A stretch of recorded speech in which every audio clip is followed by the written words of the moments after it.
Commander Dallin, thank you once again for asking me to speak at Memorial Day services here in Lebanon. This has always been kind of a special day for me growing up. It was one of those days in the spring where Dad was still doing quite a bit of farming and we'd shut the tractor down. We'd come to town. We would listen to the speakers, we would go to the cemetery. We made it a priority because those that have sacrificed, that ultimate sacrifice.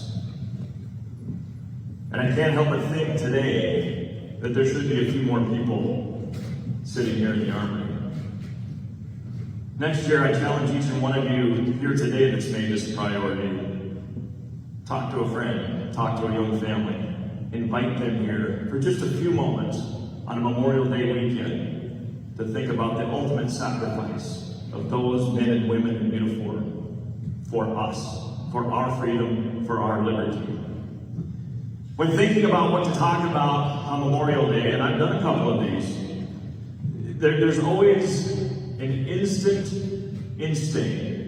to talk about contemporary wars that I'm more intimately familiar with. We watched them unfold on TV, whether it was Desert Storm or Afghanistan. I grew up with neighbors that were in World War II and friends that were in Vietnam. And today we are losing more and more men, veterans, and women from the Vietnam era than ever before. Years in the past, it was World War II, and we all remember that, and there's only just a small handful left. Today it would be easy to talk about the beaches of Normandy. June 6, 1944, 80 years ago, during World War II, the Allied forces stormed Normandy, where 2,501 American lives were lost so that Europe could be liberated. 2,501 American soldiers lost among 4,014 total Allied soldiers. The United States of America always takes the brunt. The United States of America is always there to defend liberty and freedom throughout the globe. But I couldn't help but go back further in time. 80 years prior to Normandy, the United States Civil War, that is almost getting lost and faded with history. Some 160 years ago, it wasn't my dad's war, it wasn't my grandfather's war, it wasn't my great-grandfather's war, it was my great-great-grandfather's war, who served with the Union out of Illinois, was at Vicksburg, marched with Sherman to the sea. But even then, when it comes to Memorial Day, the reason why we're all here is because of that great war. In 1868, the Grand Army of the Republic, veterans of the Union forces, started a tradition of decorating graves so many years ago. And to look at the carnage of the Civil War is one thing, but to think about where we would be if things would have changed or would have ended up a little bit differently is a whole other thing.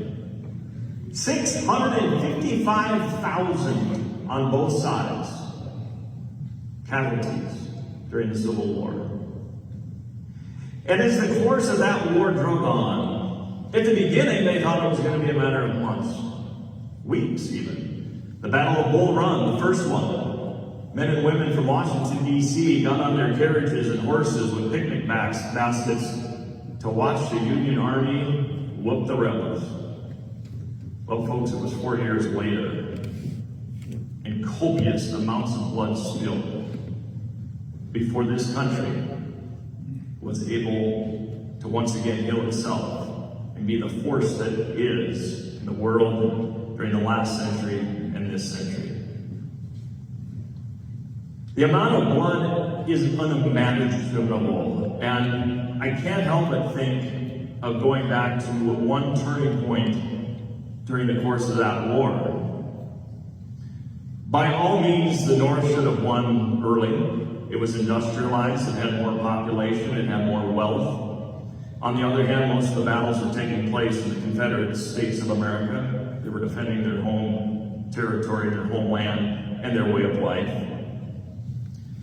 But as that war drudged on, and as the Confederacy had won some significant battles in Northern Virginia, decided to go on the offensive. There was only 2 times that General Lee came across the Mason-Dixon line. In this instance, everybody's heard of it, but I don't know if we often think about how awful and horrible the Battle of Gettysburg truly was.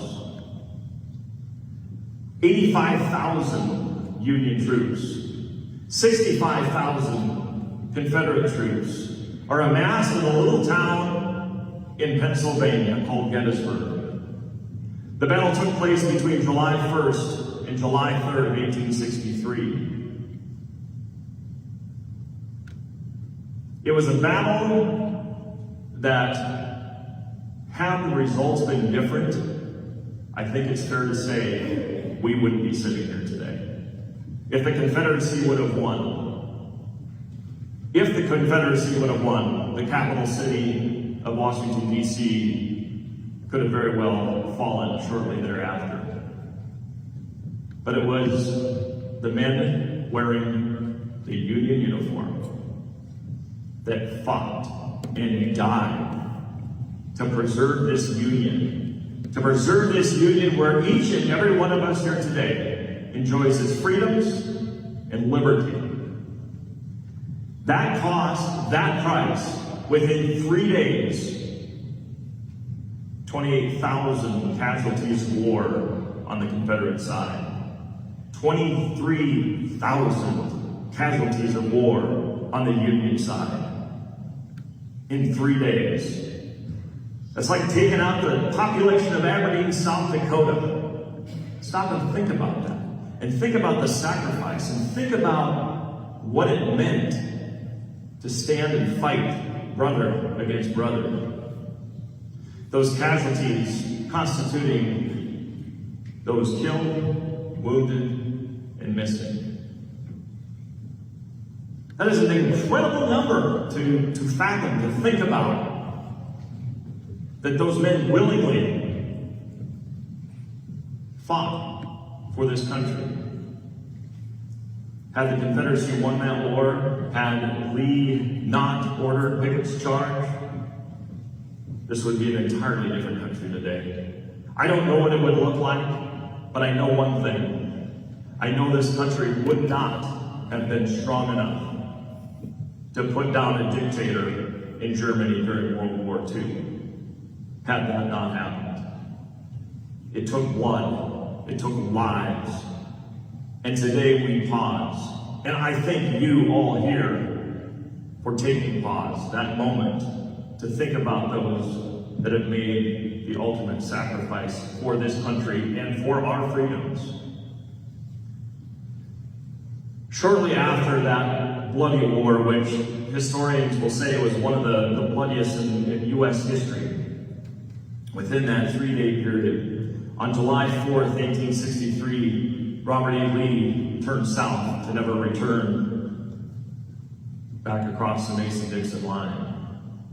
And it was a turning point to where this country, the North, persevered to keep this United States united.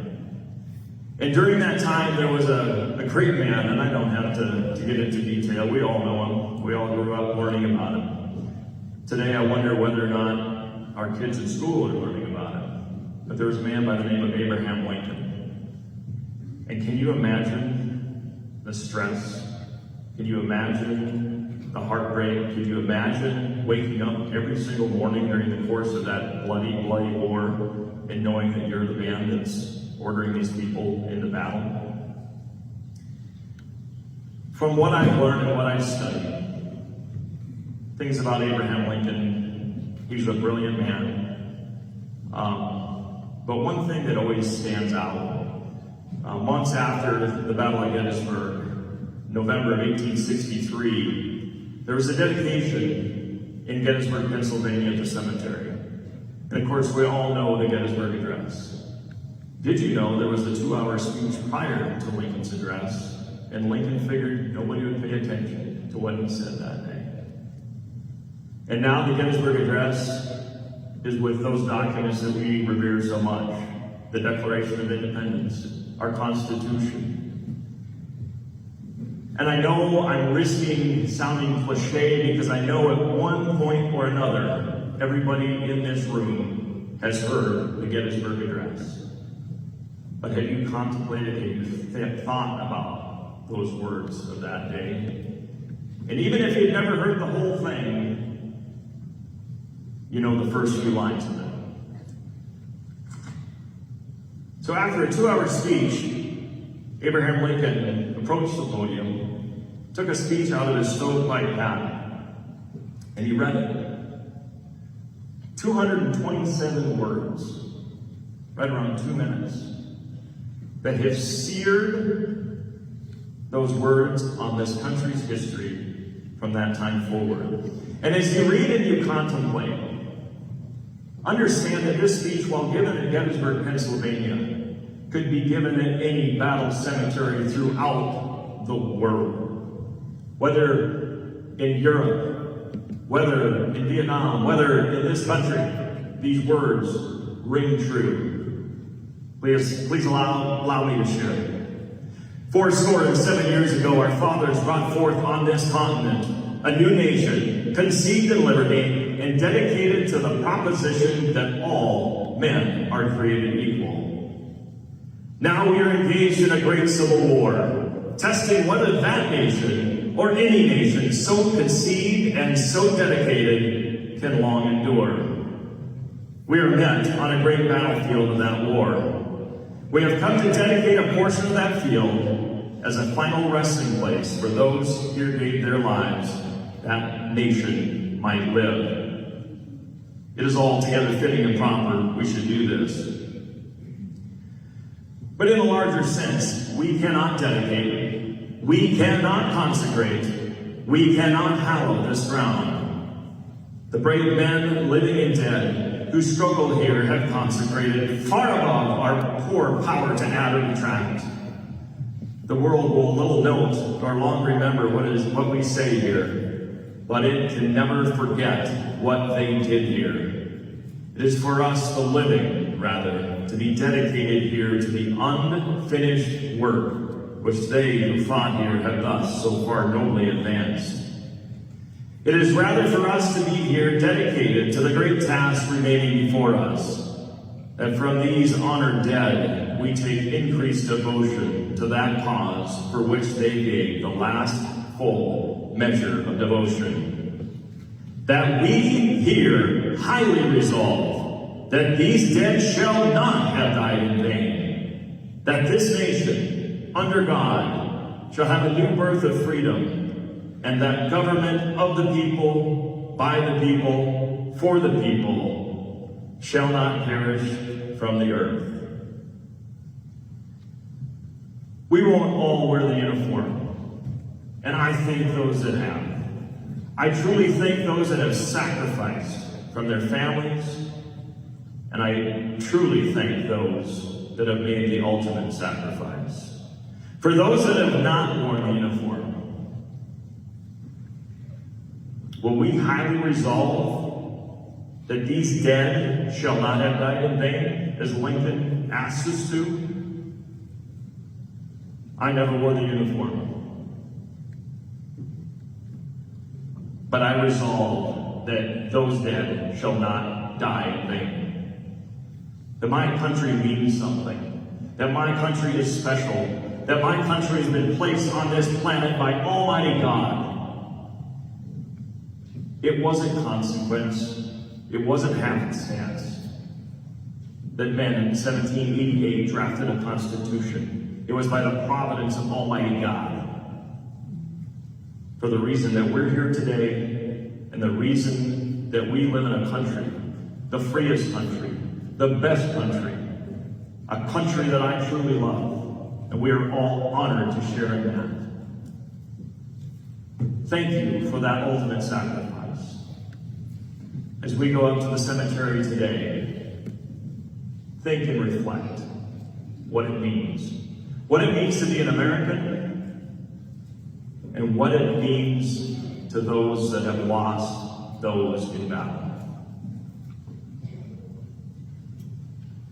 Once again, thank you. Thank you for making this a priority today. I want to see a lot more younger people in the audience next year. No offense to those that are a little gray, and I'm right there with you.